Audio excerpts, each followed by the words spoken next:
પોરબંદરની liberty road પર police લાઇનની નજીક રહેતા યુવાન પર અઠવાડિયા પહેલા હુમલો કરી કારમાં તોડફોડ કરી દરવાજામાં બેઝબોલના ધોકા મારતા 4 શખ્સો સામે પોલીસ ફરિયાદ નોંધાઈ છે।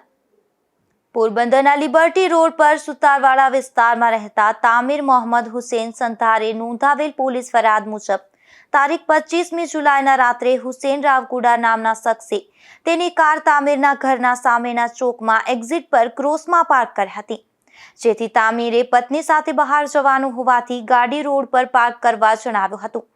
આથી હુસેને ગાડી નહીં હટે, તું મને ઓળખે છે, હું કોણ છું, હું એક ફોન કરું તો 40 થી 45 છોકરા ભેગા થઈ જશે તેમ કહી ફોન કરી કોઈને બોલાવ્યા હતા। આથી તામીરે જેને બોલાવવા હોય તેને બોલાવી લ્યો તેમ કહેતા હુસેન તામીરનું ગળું પકડી અને મારવા લાગ્યો હતો।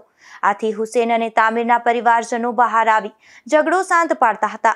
એ દરમિયાન હુસેન તથા સાહિલ રફીક રાવકુડા અને એક અજાણ્યો શખ્સ તામીરને ટીકાપાટુનો માર મારવા લાગ્યા હતા અને છરી વડે હુમલો કરતા ઝપાઝપીમાં તામીરને છરી લાગી હતી।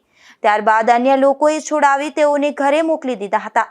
થોડીવાર પછી સાહિલે તામીરની ગાડીના બોનેટ ઉપર બેઝબોલના ધોકા મારી ટાયરમાં છરી મારીને પંચર કરી દીધું હતું અને ઘરના દરવાજામાં પણ ધોકા મારીને તિરાડો પાડી હતી।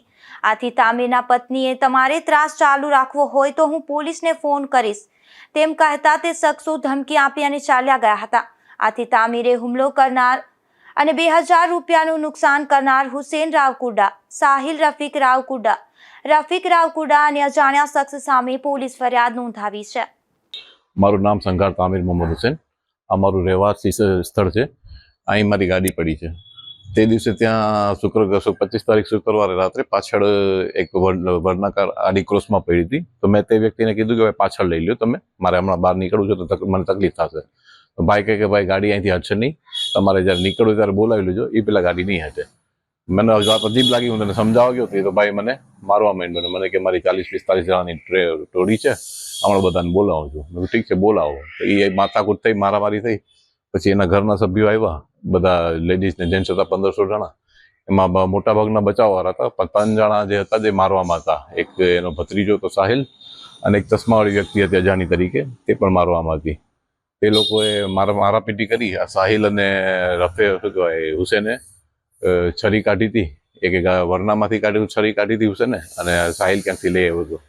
એ બંને છરી વડે હુમલો કરવાની કોશિશ કરી હતી। હલકો એવો સ્ક્રેચીસ આવ્યા હતા મારા હાથમાં। તે પછી હું ઘરમાં જતો રહ્યો હતો।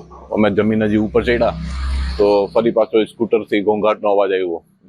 બાલ્કનીમાંથી જોયું તો સાહિલ એના દોસ્તાર એની જે ટોળી છે દોસ્તારોની, તે લઈને આવી અને ગાડીના ઉપર તોડફોડ કરતો હતો, રાડારાડી કરતો હતો, ઘરના દરવાજે બેઝબોલ મારતો હતો।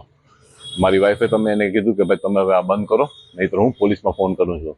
એ તે ત્યારે ભાગી ગયા, પણ ભાગતા પહેલા ગાડીના ડેકી ઉપર બેઝબોલ મારી ગયા, ગાડીના ટાયરમાં છરી મારી ગયા અને દરવાજા ઉપર બેઝબોલના ધોકા મારી ગયા। એ જતા રહ્યા। પછી અડધો પોણો કલાક એ લોકો જતા રહ્યા। તેના અડધો પોણો કલાક પછી સાહિલના પિતા રફીકભાઈ જ્યાં પડોશમાં રહે છે તે આવ્યા અમારા ઘરે અને અમને કે સમાધાન કરી લ્યો, આપણે કંઈ કરવાનું નથી। મેં કીધું ચલો ઠીક છે। મેં જેવું સમાધાન થયું તો સમાધાન કરીને પહેલા લોકોને માફી કરીને જવા દીધા।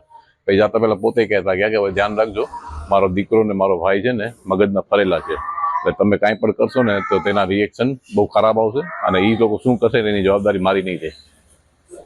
શું નામ છે આખા જે 4 લોકો જે મારવામાં એક મેન હતું, જેના સાથે માથાકૂટ મેન થઈ હતી, તે વ્યક્તિનું નામ છે હુસેન રાવકુડા। તેનો ભત્રીજો જે છે જે અહીં બેઝબોલના ધોકા મારી ગયો, તેનું નામ છે સાહિલ રાવકુડા। અને ત્રીજી વ્યક્તિ જે ચશ્માવાળી છે તે એનો કોઈ ઘરનો જમાઈ થાય છે, નામ નથી ખબર, અહીં વારંવાર ઘણી આવતો હોય છે, એટલે કોણ છે મને ખ્યાલ નથી, નામ નથી ખબર, પણ તેમનો કોઈ સગો થાય છે। અને છેલ્લે જે શું કહેવાય કેસ કર્યો અથવા કોઈ જાતના બીજા પગલાં લીધા તો ધમકી રૂપે જેને ધમકી આપી હતી કે હવે કાંઈ કરતા નહીં, એ રફીકભાઈ છે।